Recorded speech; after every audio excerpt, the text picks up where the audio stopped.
K코인이 미래다 2부 이어가도록 하겠습니다. 1부에서는 그 김남국 의원에 관련돼서 어떻게 문제가 재산을 숨겼던 게 코인을 숨겼던 게 어떤 문제가 됐는지에 대해서 간단하게 살펴봤고요, 회장님. 그럼 2부에서는 왜 그동안 이렇게 지속적으로 저희가 이제 그 공직자들이 코인에 대한 재산 보유를 해야 되는데 왜 이렇게 또 안 됐으며 그러면 이게 이렇게 늦었던 이유들이 있었지만 이제서야 되는 이유를 좀 간략하게 좀 설명 좀 해주십시오.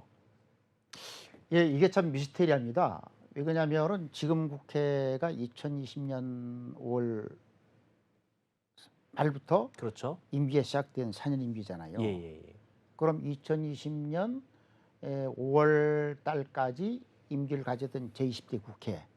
그때 당시에도 이미 국회에다가 코인도 공직자 재산 등록 대상에 포함돼야 된다는 법안이 정동영 의원이라든지 기동민, 노웅래 의원 등등이 발의를 했었다. 그러면서 그때 당시에 그 소관위원회는 행정안전위원회에서 검토 보고서 이렇게 지적을 합니다.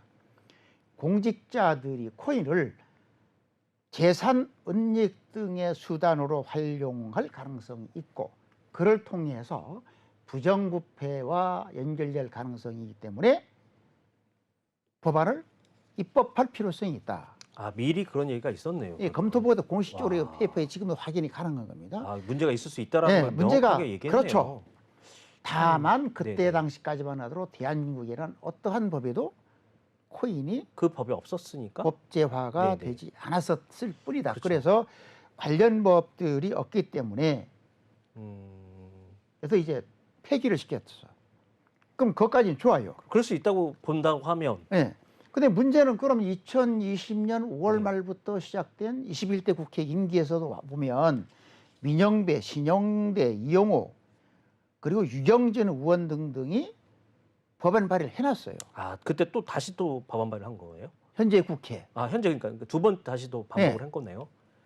그럼에도 불구하고 이게 전혀 어. 그 소관위원회가 행정안전위원회인데 왜 다루질 그랬을까요? 않아요. 이상합니다. 진짜 왜 네. 그랬을까요? 바빠서 그랬을까요? 바빠서라기보다도 그건 의원들이 그만큼 이에 대한 비중이나 가치를 몰랐을 것으로 추정이 또는 되고. 그러면 회장님 여기서 약간 이상한 질문 제가 좀 들어가 보는데 그게 몰랐다는 표현보다는 본인들이 갖고 있었거나 아니면 어느 정도 아까 앞전에 말씀하신 이해 충돌에 대한 문제가 있었기 때문에 그냥 의도적으로 안 했을 수도 있을까요? 이건 약간 질문을 좀. 그거는 뭐 우리가 네네. 7월 달 봐야죠. 아, 그럴까요? 야, 감찰에 뭐 이런 결과들이 아니 그게 아니라 좀 이따 친구. 다루겠지만 이제 네네. 6월 그렇죠. 5월 말 기준으로 6월 말까지 예. 국회의원들이 국회 윤리심사자문위원회에다가 코인 현황 그렇죠. 5월 말 무슨 종목에 뭐를 갖고 몇 개를 갖고 있냐 그리고 4년 임기 내에 뭐 위미스 코인은 네네. 몇 개를 갖고 있었는데 몇 개를 팔고 그리고 뭐 마브렉스는 몇 개를 샀다가 몇 개를 팔고 얼마를 갖고 있다. 아, 제가 지금 여기서 잠깐 몰라서 그러는데 이게 그러면 국회의원을 시작했던 그 시점부터 이번에 보면 예. 좀 이따 설명을 드리겠지만 예. 지난 5월 25일 날 국회에서 의결된 법이 두 개입니다. 네네. 첫째는 국회법, 예. 그리고 두 번째는 공직자윤리법. 그럼 이제 국회법에는 그렇게 나와 있어요. 국회의원들이 당선되면 예. 당선된 날로부터 한 달, 30일 이내에 예. 본인이 갖고 있는 관련 재산들을 국회 윤리심사자문위원회에다가 등록을 하도록 법제가 됐습니다. 법제가 되는데 아직까지 5월 25일 날 이전까지는 코인은 포함이 안 됐었죠. 네네.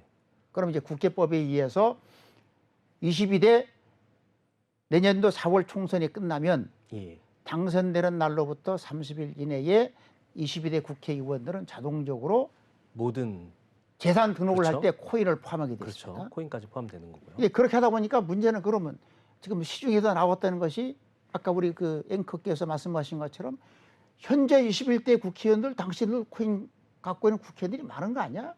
그렇기 때문에 연결 가능성 때문에 혹시 이런 법안을 방치한 것이 아니냐? 예. 그런 의혹들이 있기 때문에 예. 그럼 현재 21대 국회의원인 경우는 아예 임기 기간 전반적으로 두 가지. 첫 번째는 월말 현재 갖고 있는 코인 보유 현황, 무슨 코인 몇 개. 예. 그리고 두 번째는 임기 4년 동안의 변동 상황. A라는 코인은 몇 개를 갖고 있었는데 몽창 팔았다. 네. 뭐 얼마 정도 이익이 팔고 얼마가 남았다. 예. 이런 변동 사항까지도 5월 말 기준으로 6월 달까지 신고를 등록을 그러네요. 하도록 되어 있습니다. 그리고 예. 7월 한 달 동안 국회에서는 그걸 국회 그 윤리심사 자문위에서는 검토를 해서 해당 의원 그리고 국회의장 그리고 각 당에다가 통보를 해주도록 되어 있다. 그래도 이번에 한 번 더 강조를 해드리면 아까 서두에서도 잠깐 말씀드렸지만 우리가 그 김남국 의원의 코인 논란이 상당히 대한민국의 두 가지 공직자들의 코인으로 관련한 투명성, 네네. 이해 충돌, 부패 가능성을 차단하는 공직자 등록 재산, 국회법 등 개정을 해서 역할을 했고, 그리고 두 번째 부분은 또 뭐냐? 지금까지는 그 국민권익위원회의 권고에 의해서 공무원들은, 다시 말씀드리면 공직자들은 코인을 갖고 있거나 예. 투자, 거래를 해서는 안 되는 것처럼 금지하는 오히려 것도 인식이 되어 왔었다. 오히려 이게 코인 안 된다. 네. 왜냐면 거기다가 이제 그 국민권익위원회가 그 전국에 문서를 보낸 거 보면 예. 공직자들은 투명성이 예. 다른 분야와 다르게 보다 더 강화된 투명성이 요구되기는 점을 감안을 해서 금지하라는 말은 없어요. 그러니까 오히려 그런데 문맥상으로 보면 코인을 투자하면 안 된다는 게 딱 네. 있었겠네요. 그러면 투자 매매하지 마라. 네. 아하. 그건 그 결과를 갖지 마라 하는 것으로 이해를 하고 있었죠. 그러나 오히려 이번에 법안 그 양쪽 국회법과 공직자윤리법 개정을 통해서 이제는 600만 명의 국민들과 함께 공직자들도 투자, 매매, 보유할 수 있는 코인으로 제도권으로 진입했다는 그런 김남국 의원이 대단한 일을 한 겁니다. 그러면 아까 말씀하신 대로 그런 개정안이 있다고 얘기하면 결국에는 사고 파는 것도 아까 말씀하신 대로 안 됐지만 이번에 개정이 된다고 얘기하면 뭐 재산상으로도 충분히 이거를 취득할 수 있고 뭐 증여나 이런 것도 충분히 가능하다는 법제안이 타들어 들어온 거네요. 그것은 예. 어떻게 설명을? 지금 그 증여, 예. 상속, 예. 그거는 대상으로 들어가 있습니다. 그래요? 그럼 예를 들어서 예. 상속하거나 증여인 경우에는 대상 재산으로도 들어가 있고 그렇기 네네. 때문에 상속을 이나 증여할 때는 상속세나 증여세를 납부를 해야 됩니다.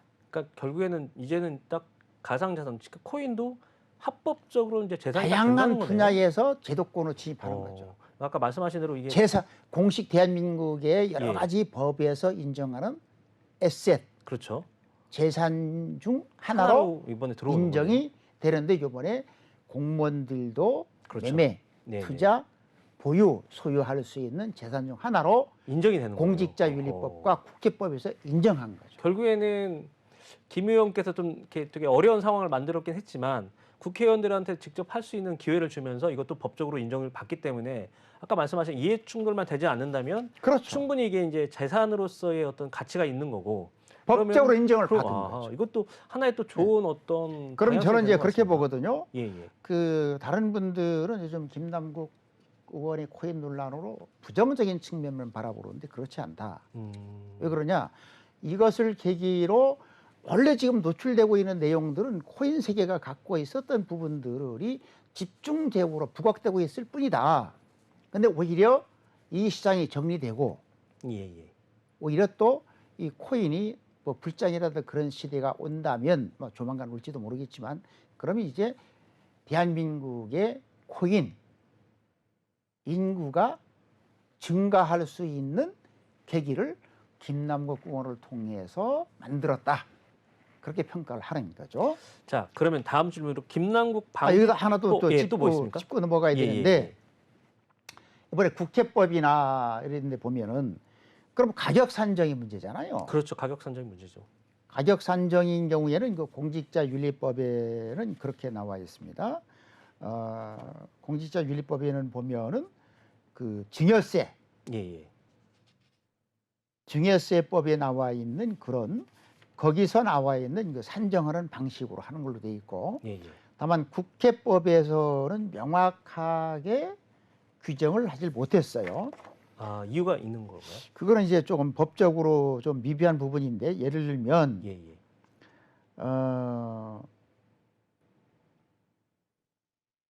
공직자윤리법에는 보면은 개정안 내용이 제4조 등록 대상 재산에 가상자산을 포함시키면서 예. 그다음에 평가액인 경우는 상속세 및 증여세법 65조 2항에 따른 가상자산 평가법에 의한다.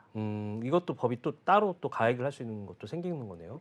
그렇지 않으면 법에 규정을 두지 않았을 때 저마다 평가 방법이 달라질 수 있기 때문에 똑같은 코인 재산을 보고도 그렇죠. 이걸 뭐 100억짜리다 뭐 1억짜리다 그렇게 보면 안 되잖아요. 그래서 여기는 보면 공직자윤리법에는 정확하게 그 상속세 및 증여세법에 의한 가상자산 평가법에 의한 평가액을 다룬다. 그리고 여기서 우리가 그러면 왜 이 가상자산이 공직자윤리법이나 국회법에 등록재산에 포함되어야 되느냐 하는 여부를 한 번 더 이제 공식적인 그 문서에 나와 있는 내용을 통해서 제가 말씀드립니다. 공직자윤리법 개정에 따른 개정하는 이유가 있어요. 현행 공직자윤리법은 공직자의 부정한 재산 증식을 방지하고, 예. 두 번째는 공무집행의 공정성을 확보하는 등 공익과 사익의 이해 충돌을 방지하고자 재산 등록을 하고 있다. 그런데 안타깝게도 현행 공직자윤리법에는 가상자산이 누락되어서 공직자가 가상자산을 이용하여 재산을 은닉할 수 있는 사각지대가 존재할 수 있다. 그럴 수 있겠네요. 그리고 두 번째는 예. 그 금액 산정 방법이 없어서 투명성이 떨어지고 있다. 그래서 이번에 첫 번째는 등록 대상 재산에 포함시키는 것 하나, 그리고 가격을 산정하는 방법인 경우는 상속세 및 증여세법에 의한 규정에 따른다라고 해서 명료하게 규정을 정리를 해놨다는 부분을 말씀드립니다.